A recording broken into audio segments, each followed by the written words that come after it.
दोस्तों, अपनी सीरीज चल रही है मचान पर 49 दिन। जैसा मैंने आपसे बोला था कि अगली कहानी में अगला पार्ट जो इस कहानी का है मचान पर बैठ के ही सुनाऊंगा। तो ये अपना मचान तैयार हो गया है और ये जो बुक है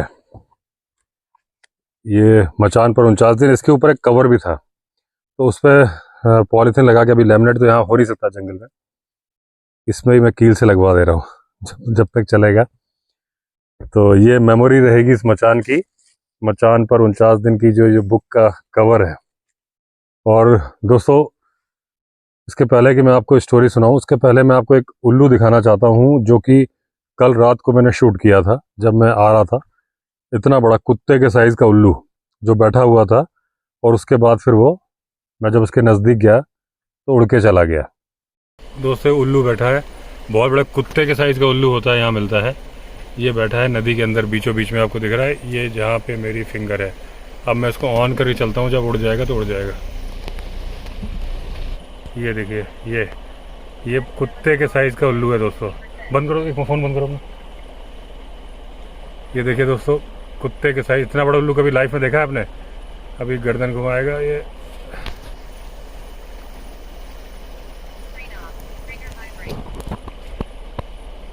देखिए इसकी, ये देख गर्दन घुमा रहा, देखिए दिख रहा है ना गर्दन। अब मैं हिला क्यों नहीं रहा हूँ, जैसे ही मैं गाड़ी हिलाने वाला हूँ वैसे ही उड़ने वाला है। नीचे उतर के देखता हूँ।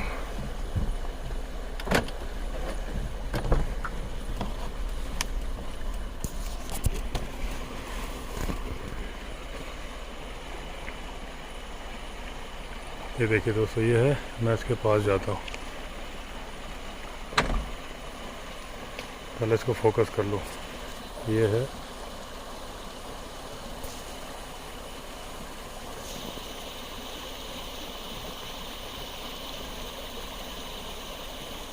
अब देखो दोस्तों,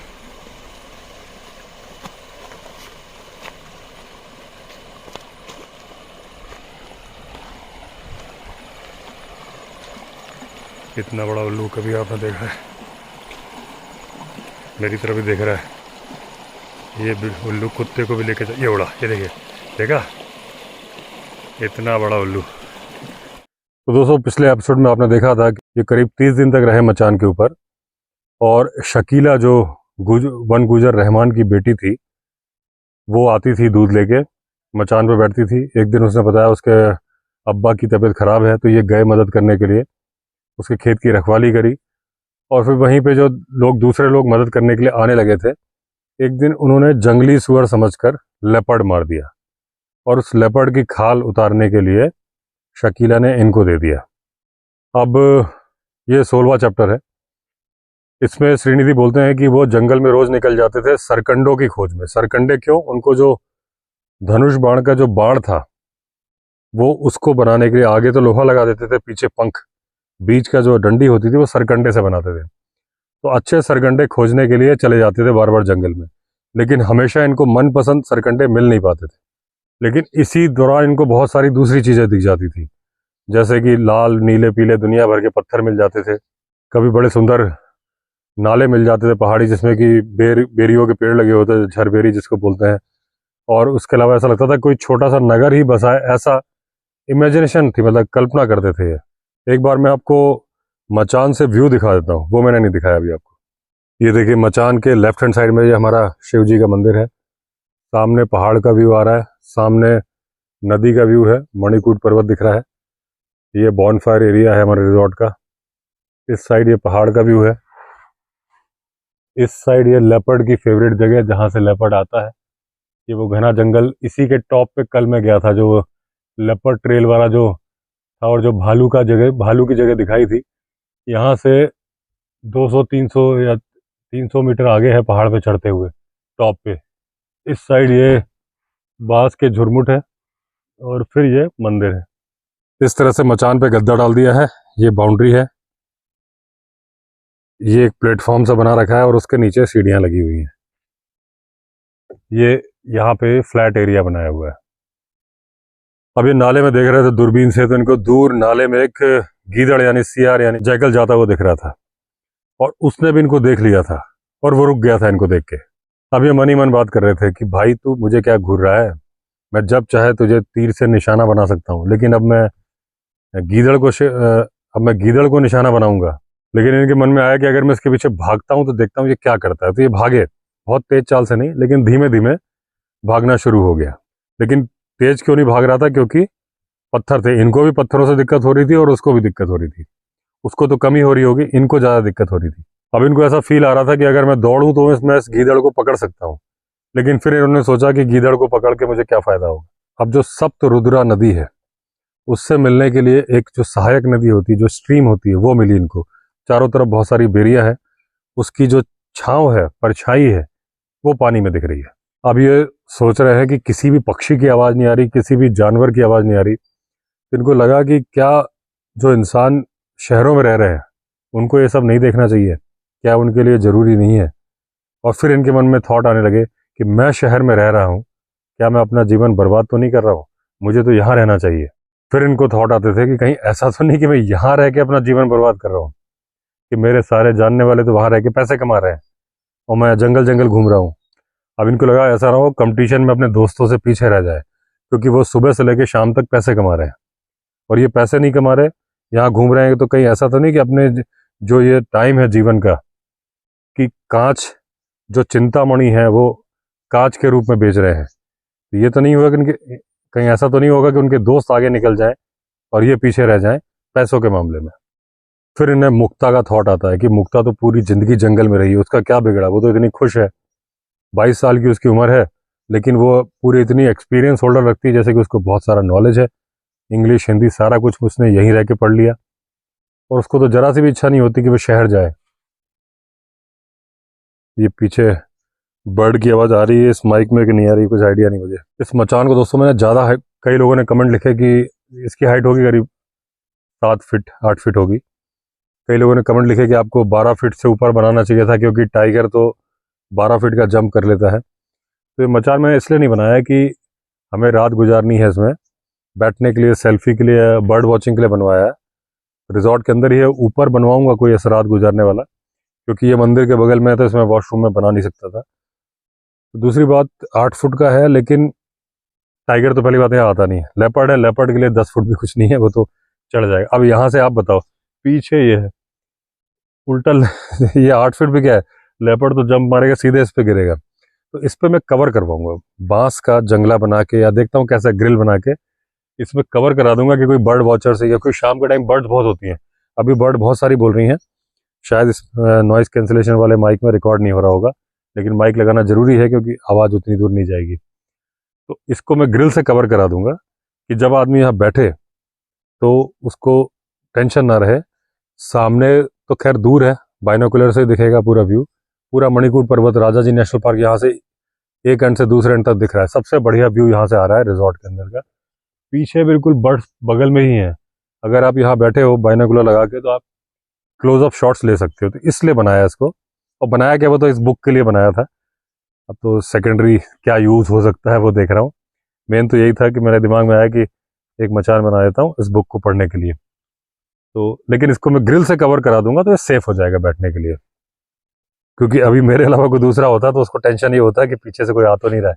अब इनको मुक्ता की याद आने लगी कि वो उसने बोला था कि मुझसे अलग रह के तुम खुश नहीं रह सकोगे। अब ये बोले जब तक मैं यहाँ रह रहा हूँ मुझे रह रह के उसकी याद आती, कुछ ना कुछ उसकी बातें याद आती हैं, कैसे पानी भरने जाती थी, कैसे बात करती थी, ये सारी बातें इनको याद आ रही थी। अब मुक्ता का ये मानना था कि श्रीनिधि पिछले जन्म के इनके साथी थे मुक्ता के। ये जब उस जंगल को देखा तो इनको भी ऐसा लग रहा था कि इस जंगल को इन्होंने पहले कभी देखा हुआ है। अब ये बोल रहे हैं जब मैं जंगल में अकेले बैठा होता तो कई बार मुझे कुछ आवाज़ सुनाई पड़ती थी कि इस कुटिया में मैं अकेली हूँ, मेरे पास आ जाओ। तो मतलब इनको जो थॉट आ रहे थे कि इनको लग रहा, जब उसने बताया कि पूर्व जन्म का है तो इनको भी लगने लगा। कई बार इनको ऐसा लगता था कि कोई आत्मा इनको पुकार रही है और ये कोई पेड़ इनको देखा हुआ सा लगता था। तो जब से उसने मुक्ता ने बताया था कि पूर्व जन्म का है, तब से इनके दिमाग में थॉट्स आने लगे थे कि कहीं मेरा पूर्व जन्म सही में तो नहीं था। यही से सब ये सोच रहे थे तो इन्होंने देखा कि शकीला के साथ में, शकीला वो जो गुजर रहमान की बेटी थी, इनका जो गाड़ीवान था जो लाल ढंग में छोड़ के आया था, वो साथ में चला रहा है, शिव सिंह। तो इनको लगा कि क्या चक्कर है, कुछ गड़बड़ बात तो नहीं। तो ये इन्होंने बोला शिव सिंह तुम यहाँ कैसे, सब कुछ ठीक है, कुछ गड़बड़ तो नहीं हुआ है, सब कुशल मंगल तो है। शकीला उसको शिव सिंह को छोड़ के चली गई कि अब्बा को दवाई देने का वक्त हो रहा है। और शिव सिंह ने एक सीलबंद लिफाफा निकाल के इनके हाथ में पकड़ाया कि मुक्ता बहन ने भेजा है। अब जब इन्होंने कांपते हुए हाथों से उस लिफाफे को खोला तो उसमें कविता लिखी हुई थी। साथ में लिखा था कि वो जो घुड़सवार था जिसको सूअर मारते वक्त इन्होंने बचाया था, वो बोले अपना घोड़ा वापस लेने वापस आ गया है, क्योंकि उसको तो हरिद्वार में एडमिट करा दिया था इन्होंने। वो बोला जो जिस तरह की बातें कर रहा है वो मुझे अच्छी नहीं लग रही, तो तुरंत लौट के आओ। अब इन्होंने गाड़ीवान को भोजन कराया और अपने दोस्तों को ये लेटर दिखाया मुक्ता का। सारे लोग बड़े टेंशन में आ गए। सबने डिसाइड किया कि अभी चलना चाहिए। अब ये शाम 6 बजे के पहले लाल ढंग पहुंच गए। बोले रास्ते में कोई जानवर खास दिखे नहीं, और दिखे भी होंगे तो हमें इतना टेंशन था, नीलगाय वगैरह छोड़ के हमारे सामने कुछ नहीं आया। अभी यहाँ पे एक आवाज आई है अभी इस जगह पे, ठीक जंगली मुर्गा होगा या कुछ होगा, क्योंकि इस वक्त बिल्कुल अंधेरा होने वाला है, शाम हो चुकी। जानबूझ के मैंने शाम का टाइम चुना था कि इसमें बर्ड्स की आवाज़ ज़्यादा आती है, लेकिन यहाँ पे अभी आवाज़ आई है। तभी ये चलते हुए गए, तो जब लाल ढंग पहुंचे तो पूरा पहाड़ों पे तो बहुत जल्दी बंद हो जाता है मार्केट, 6 साढ़े 6 बजे। तो एक दुकान इनको लगी कि हलवाई की दुकान है, क्योंकि उसके सामने दूध की कढ़ाई उबल रही थी। लेकिन जो मिठाइयाँ वगैरह रखी थी इनको लगा कि बासी मिठाइयाँ हैं, तो खाने का मन नहीं किया। फिर भी इन्होंने सोचा कि जब ये आश्रम पहुंचेंगे रात को, तो फिर रात को मुक्ता और बाबा जी को क्यों तकलीफ देना, तो इन्होंने सोचा कि यहाँ कुछ खा लिया जाए। तो उन्होंने हलवाई से पूछा कि खाने के लिए पूड़ी है, पूड़ी सब्जी, तो उसने मना कर दिया। फिर इन्होंने कहा मिठाई, तो बोला साहब मैं हलवाई नहीं हूँ, मुझे रखवाली के लिए बिठा गया, हलवाई कहीं गया है। अब इन्होंने देखा तो लगा कि ये रखवाली वाला आदमी तो नहीं है, मैली कुचैली सी उसने धोती पहनी थी, लगा ये हलवाई है और दुकान का मालिक भी है। फिर इनको क्यों नहीं दे रहा है, इनकी बात समझ में नहीं आई। अब एक वैद्य जी की दुकान थी, वहां गए। इन्होंने पूछा कोई और हलवाई की दुकान है जहाँ हम कुछ खा पी सके, तो उन्होंने कहा मुझे कुछ पता नहीं है जी। तो बोले मैं बाहर से आया हूँ। तो उन्होंने पूछा कि कब से आप रहते हैं, बोले 1 साल से रहता हूँ।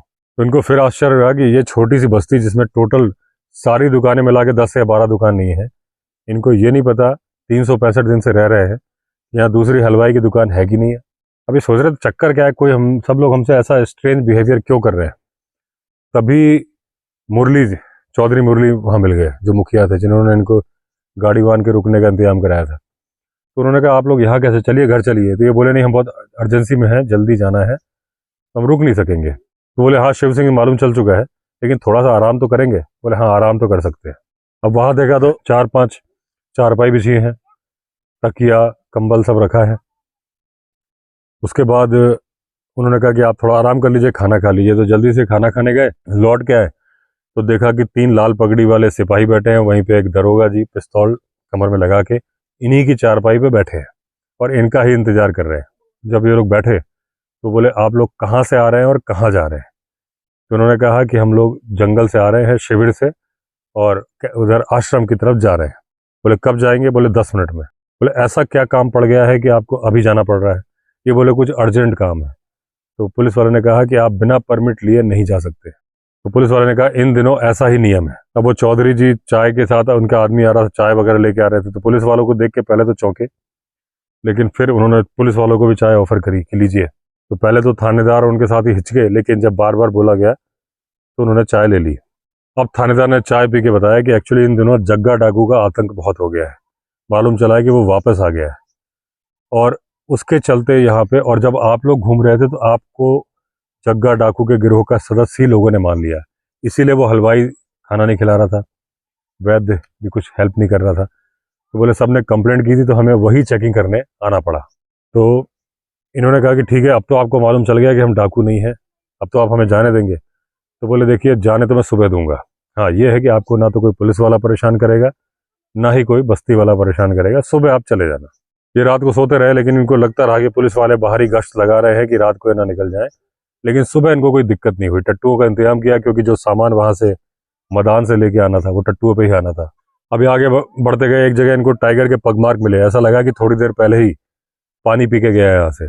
लेकिन अब इनका दिमाग जानवरों में नहीं था, इनके दिमाग में टेंशन था मुक्ता का वो लेटर। तो ये आगे बढ़ते रहे, एक जगह देखा तो एक पोस्टर चिपका हुआ है, उसमें कलेक्टर बिजनौर का नोटिस लगा हुआ है। वो नोटिस इस प्रकार से था कि खूंखार डाकू जग्गा इन दिनों वापस आ चुका है, सभी लोगों को सूचित किया जाता है कि खबरदार रहें, और यह भी घोषणा की जाती है कि जो भी उसे जिंदा या मरा थाने में हाजिर करेगा उसे 10,000 रुपए का इनाम दिया जाएगा।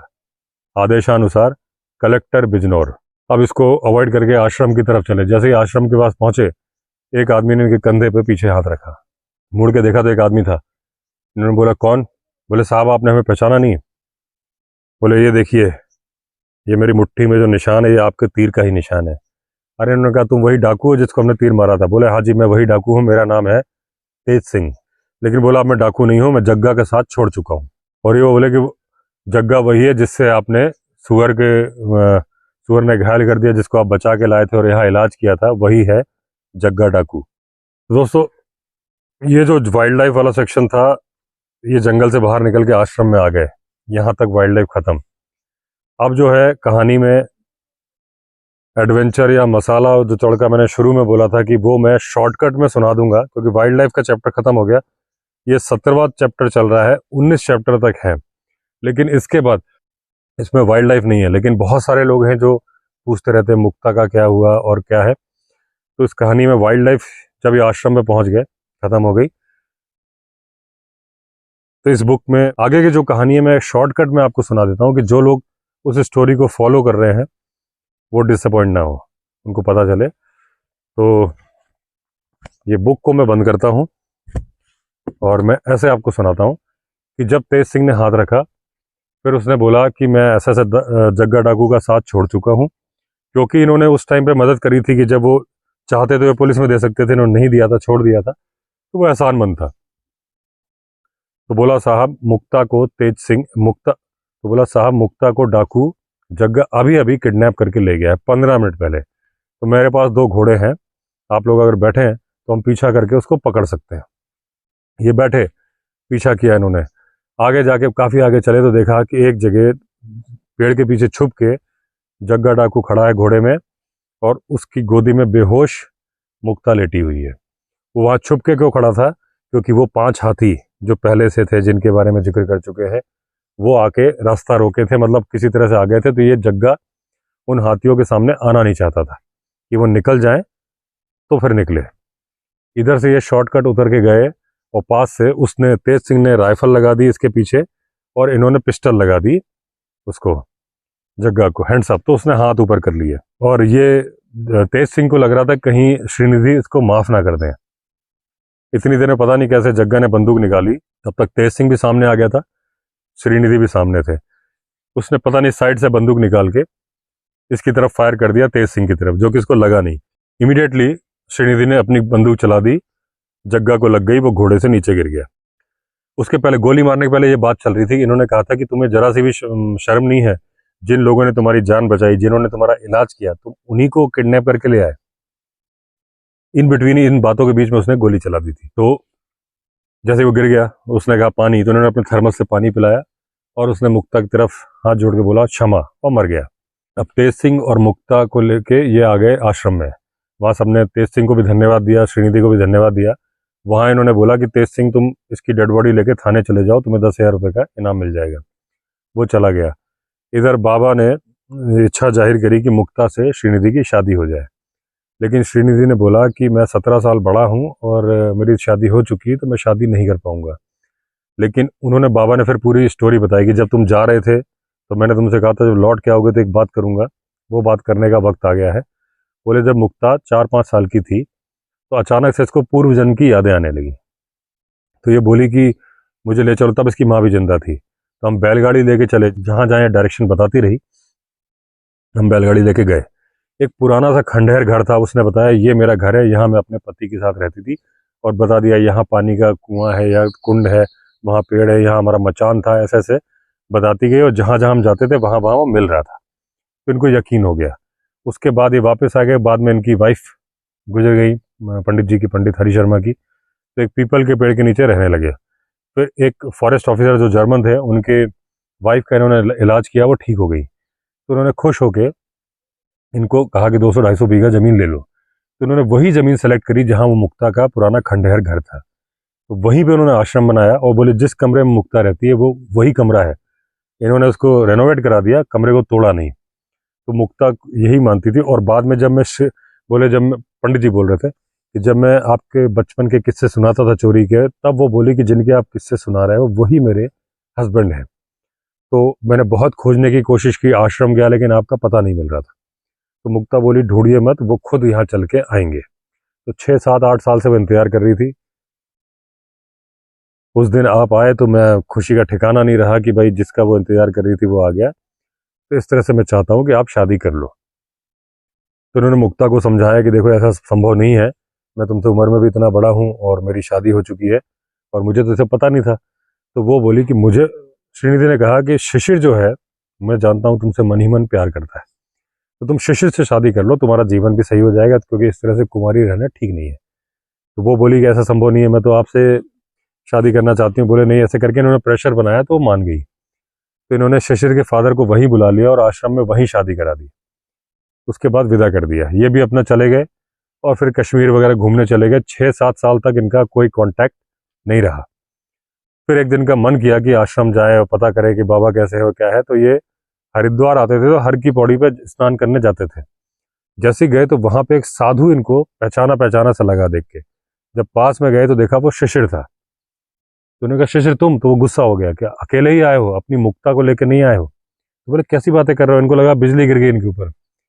तब उसने बताया कि ऐसे ऐसे वो तो कुछ दिन तक साथ रही और उसके बाद में उसने कहा कि मैं तो श्रीनिधि से प्यार करती हूँ। इन बिटवीन भी बोले वो अलग अलग कमरे में रहते थे और इस तरह से वो आश्रम वापस चली गई। इधर ये क्योंकि इससे बहुत प्यार करता था, ये साधु बन गया। आश्रम में छोड़ दिया। तो आश्रम गए तो वहां देखा तो तेज सिंह है, आश्रम भी पूरा उजड़ा पड़ा है, कुछ नहीं, सब टूटा टाटा पड़ा हुआ है। तेज सिंह अभी भी बोला माफ करना, मैं आपका वादा निभा नहीं पाया। तो बोला मुझे गार्ड बना दिया गया था। तो आश्रम के पास में गन्ने की, बहुत अच्छी विदेशी गन्ने की फसल उगाई गई थी, तो हाथी खाने आने लगे। तो मैंने बार बार भगाया, नहीं भागते थे, तो मैंने एक दिन गोली चला दी, गोली लग गई। तो बोले जानबूझ के गोली मैंने ऐसे मारी थी कि हाथी मरे नहीं, पैर में लगे। तो मुक्ता को मालूम चला तो वो जाके उस हाथी का इलाज करने लग गई और हाथी भी उससे इलाज कराता था। उसके बाद हाथी की बदला लेने की आदत होती है। तो एक दिन जब वो इलाज करा के ठीक हुआ तो अपने पूरे साथियों को लेके आया और जब तक तेज सिंह वहां पहुंचता देखा पूरा आश्रम उजाड़ दिया है और देखा तो बाबा की डेड बॉडी पड़ी है, पूरी तरह से कुचल दिया था और वही मुक्ता बैठ के रो रही है। और जब हाथी आया, वो मेन हाथी, तो वो कह रही है ऐसे कि तुमने मेरे बाबा को मार दिया, मुझे क्यों छोड़ रहे, मुझे भी मारो। लेकिन बोला आश्चर्य की बात थी कि कोई भी हाथी मुक्ता को नहीं मार रहा था। तो उतनी देर में एक हाथी आया, उसने सूंड से मुक्ता को उठा के अपने ऊपर बैठा लिया। तो इन्होंने बंदूक, तेज सिंह ने फिर बंदूक उठाई उसको मारने के लिए। तो मुक्ता बोली इनको मत मारो, जहाँ मुझे जाना है ये वहीं लेके जा रहे होंगे और मैं बाबा का अंतिम संस्कार भी नहीं कर पाई, तो आप कर देना विधिवत, तो मैं जा रही हूँ। ये कह के मुक्ता चली गई। तब से मुक्ता का कोई पता नहीं है। तो बस ये स्टोरी थी लास्ट में, सारांश है इस बुक का। तब से श्रीनिधि ने लिखा है कि अब तब से मैं मुक्ता की तलाश में हूँ, जंगल जंगल घूम रहा हूँ। तो शिशिर बोला मैं भी तलाश में हूँ, दोनों घूम रहे हैं। ये करके ये बुक खत्म हो जाती है। तो दोस्तों इस तरह से कंप्लीट हुई हमारी मचान पर 49 दिन। अगली बुक मुझे करनी है ह्यू एलन की द लोनली टाइगर, लेकिन उसके पहले मैं उसको फिनिश कर दूं जो थोड़े से हमारे वाइल्ड लाइफ के चैप्टर रह गए हैं, पैटरसन की बुक सावो मैन ईटर्स के, तो वो कंप्लीट कर दूं, क्योंकि मैंने बोला था मैं 2 स्टोरी करूंगा, इतना टाइम मिल ही नहीं पा रहा है। तो एक कंप्लीट कर दूं तो वो पेंडिंग है, उसके बाद फिर लोनली टाइगर करूंगा। तो दोस्तों अगर आपने चैनल सब्सक्राइब नहीं किया है तो चैनल सब्सक्राइब कर दीजिए। चलिए फिर मिलते हैं अगले वीडियो में, तब तक के लिए all the best. Vande Mataram.